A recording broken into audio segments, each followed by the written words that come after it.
Class 9 में बेटा chapter 1 के अंदर एक्सरसाइज 1.2 है। इसमें हमें आपको समझाना है कि रेशनल और इरेशनल नंबर को नंबर लाइन पर कैसे रिप्रेजेंट करते हैं, क्योंकि रेशनल नंबर का जो रिप्रेजेंट है नंबर लाइन पर वो तो बहुत आसानी से हो जाता है, परंतु जो इरेशनल नंबर है वो डायरेक्ट जो है नंबर लाइन पर रिप्रेजेंट करने में हमें दिक्कत होती है। उस दिक्कत क्यों डायरेक्ट कि उसका भी रीज़न है। रीज़न ये है कि √2, √3, √5 इनकी जो वैल्यू होती है वो फिक्स नहीं होती, अप्रोक्सीमेट वैल्यू होती है।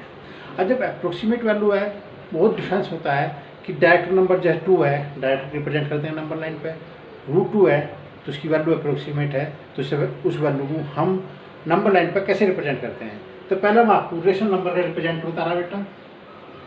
रेशनल नंबर को रिप्रेजेंट नंबर लाइन पे हम जो करते हैं, ये लाइन माइनस इन्फिनिटी है, ये लाइन प्लस इन्फिनिटी, ये लाइन माइनस इन्फिनिटी से प्लस इन्फिनिटी लाइन है। ऐसे बेटा नंबर लाइन कहते हैं। क्या कहते हैं हम इसे? Number line. नंबर लाइन, इस नंबर लाइन पर सबसे पहला मुझे पॉइंट ओ फिक्स करना पड़ेगा। ये पॉइंट है जिसकी वैल्यू 0 है। इस पॉइंट को मैंने ओ का नाम दे दिया और इसकी ये पॉइंट ओ है और इसकी वैल्यू 0 है, 0 यूनिट। ठीक, अब इधर मैंने ये 1 लिया, ये पॉइंट लिया मैंने, इसकी वैल्यू मैंने 1 ले ली। 1 का मतलब है यहाँ से यहाँ तक की जो डिस्टेंस है वो 1 यूनिट है। कितनी यूनिट है बेटा? 1 यूनिट है। ठीक, यहाँ से मैंने दूसरा पॉइंट लिया, इसे मैंने 2 का नाम दे दिया, तो यहाँ से यहाँ तक की इसकी डिस्टेंस 2 यूनिट होगी। देखो 1 वैल्यू थी। ठीक, ये रेशनल नंबर है, मैंने डायरेक्ट नंबर पर नंबर लाइन पर रिप्रेजेंट कर दिया। 2 है, रेशनल नंबर है, नंबर लाइन पर रिप्रेजेंट हो गए।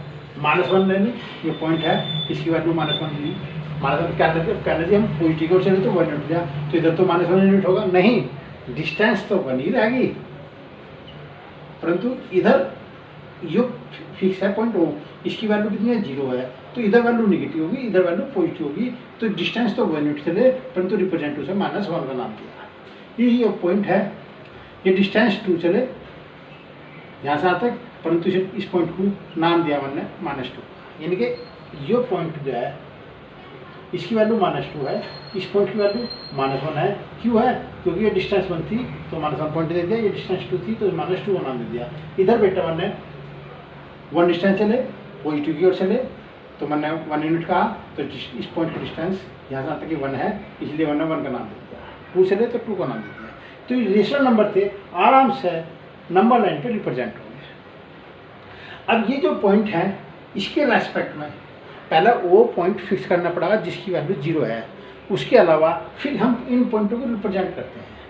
परंतु ये जो पॉइंट है नंबर लाइन पे यूनिक वैल्यू को रिप्रेजेंट करता है, यानी कि यूनिक नंबर को रिप्रेजेंट करता है। एक पॉइंट है उसकी जो वैल्यू होगी नंबर लाइन पे यूनिक होगी। अगर पॉइंट है तो वैल्यू यूनिक है, और वैल्यू है तो ये पॉइंट इस नंबर लाइन पे यूनिक है। तो एक पॉइंट एक नंबर लाइन पे एक ही वैल्यू को रिप्रेजेंट करेगा, एक पॉइंट नंबर लाइन पे 2 नंबर वैल्यू को रिप्रेजेंट नहीं कर सकता।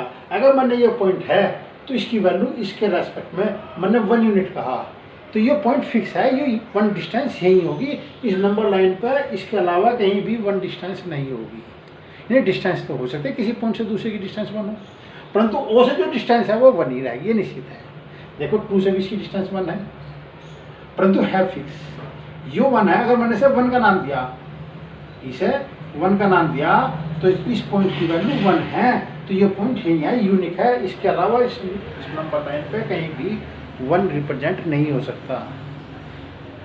यानी कि इसका तात्पर्य हुआ कि पॉइंट जो है नंबर लाइन पे यूनिक वैल्यू को रिप्रेजेंट करता है, यानी कि यूनिक नंबर को रिप्रेजेंट, वैल्यू का मतलब है यूनिक नंबर है, यूनिक नंबर को रिप्रेजेंट करता है। और यूनिक नंबर नंबर लाइन पे यूनिक पॉइंट को रिप्रेजेंट करता है। एक तो बेटा कंडीशन ये थी कि रेशनल नंबर है, रेशनल नंबर आराम से रिप्रेजेंट हो सकते हैं नंबर लाइन पे। अब इसके बाद हम इसमें रिप्रेजेंट करेंगे बेटा इरेशनल नंबर को। इरेशनल नंबर मैंने आपको पहले कहा √2, √3, √5, √7, ये सारे इरेशनल नंबर हैं।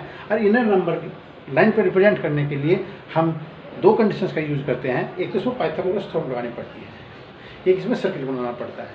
क्यों? क्योंकि पाइथागोरस थ्योरम इसलिए लगानी पड़ती है क्योंकि हम बेटा इसमें एक ट्रायंगल बनाओगे, और वो ट्रायंगल जो बनेगा वो राइट एंगल ट्रायंगल बनेगा। तो जब तक हम इसमें राइट एंगल ट्रायंगल नहीं बनाने के तो पाइथागोरस थ्योरम यूज नहीं करने के, और पाइथागोरस थ्योरम यूज करेंगे तो राइट एंगल ट्रायंगल बनेगा। राइट एंगल ट्रायंगल में डायगोनल जो डिस्टेंस है, जो डायगोनल है जिसे हम हिंदी में विकर्ण बोलते हैं, डायगोनल जो है उसे रेडियस मानते हुए हम वो रेडियस मानते हुए एक सर्किल को ड्रॉ करेंगे, और वो सर्किल जहाँ भी नंबर लाइन पर रिप्रेजेंट हो जाएगा, ठीक, वही अप्रोक्सीमेट डिस्टेंस उस वैल्यू की होगी, ठीक, उस वैल्यू की होगी। तो √2, √3, √5 ये अप्रोक्सीमेट वैल्यू है। इन्हें अप्रोक्सीमेट वैल्यू को रिप्रेजेंट करने के लिए हमें एक राइट एंगल ट्रायंगल का यूज़ करना पड़ता है। राइट एंगल ट्रायंगल तो पाइथागोरस थ्योरम लगी एक कंडीशंस, ठीक, वो इसके थ्रू एक सर्किल बनाना डायगोनल रेडियस लेते हुए, इसलिए वो सर्किल जहाँ भी नंबर लाइन को रिप्रेजेंट करेगा वही नंबर लाइन, वो पॉइंट जो होगा वो इरेशनल नंबर को रिप्रेजेंट करेगा। अब देखो बेटा, √2 represent on the number line. अब मुझे बताना बेटा कि √2 जो है नंबर लाइन पर कैसे रिप्रेजेंट होगा। तो आपके पास एक लाइन ले लो बेटा, एक लाइन ली, यह लाइन -∞ से +∞ की ओर जा रही है। मैंने आपको पहले कहा था जब भी नंबर लाइन पे कोई कंडीशन यूज़ करेंगे तो उस कंडीशन को यूज़ करने के लिए मुझे एक पॉइंट फिक्स करना पड़ेगा O, और उसकी वैल्यू मुझे 0 माननी पड़ेगी। ये O मैंने फिक्स कर दिया और इसकी वैल्यू मैंने 0 मान ली। तो consider A point O on the number line,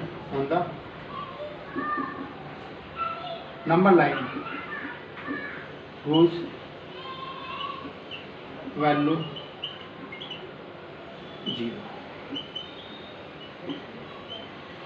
जो मैंने पॉइंट O फिक्स करा उसकी वैल्यू 0 है। अब इसके बाद कंडीशन स्टार्ट होगी, क्योंकि देखो बेटा, बाई पाइथागोरस थ्योरम,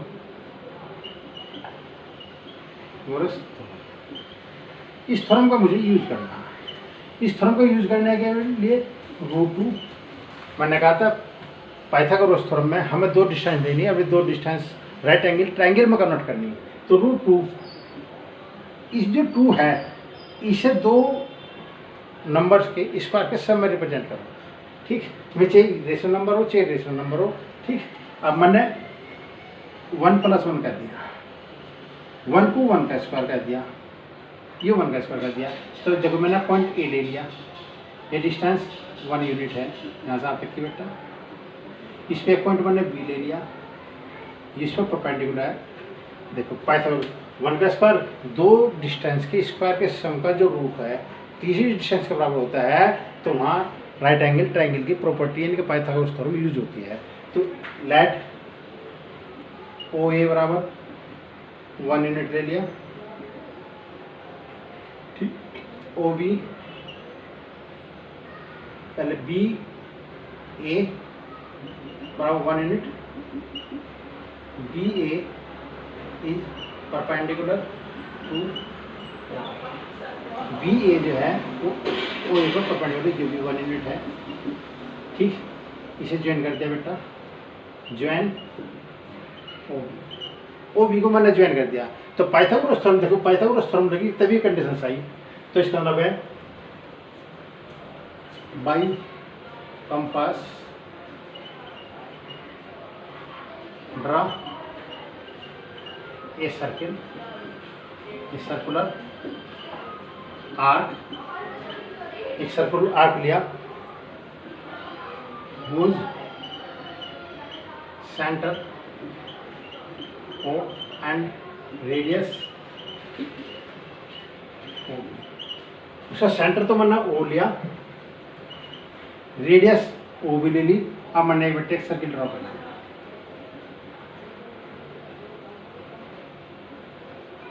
ये जो सर्किल है ये पॉइंट B है, पॉइंट P, सॉरी, ये पॉइंट P है। तो circular arc intersect the circle at intersect the line at P. तो point P represent on the number line O P बराबर रूट। तो जो रूट टू डिस्टेंस है, ये जो ओ पी डिस्टेंस है रूट टू यूनिट, ये जो डिस्टेंस है point P represent on the number line पर रिप्रेजेंट हुआ और ओ पी रूट टू। तो रूट टू जो है ये डिस्टेंस है ओ से पी तक की। तो पॉइंट पी जो है नंबर लाइन पर रूट टू को रिप्रेजेंट करता है, यानी कि पॉइंट पी यूनिक है और उसकी जो वैल्यू है इस नंबर लाइन पे रूट टू है।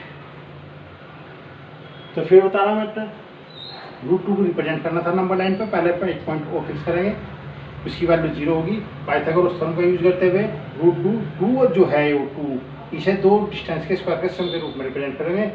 एक डिस्टेंस ओ ए मान लेंगे, दूसरी डिस्टेंस ए बी मान लेंगे। वह डिस्टेंस इस पर परपेंडिकुलर होगी, क्योंकि पाइथागोरस थ्योरम का यूज करना।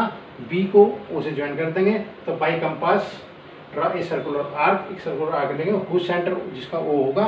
इसका सेंटर कितना है बेटा? ओ है, रेडियस ओ भी है। तो जो सर्कुलर आर्क है intersect the line at P, ठीक। तो सर्कुलर आर्क लाइन को पॉइंट पी पर रिप्रेजेंट करता है, तो पॉइंट पी जो है रूट टू वैल्यू को रिप्रेजेंट करता है। तो ये अप्रोक्सीमेट वैल्यू था, इसलिए हमने इस तरह इस क्वेश्चन को करा, ठीक। फिक्स वैल्यू होती है तो हम डायरेक्ट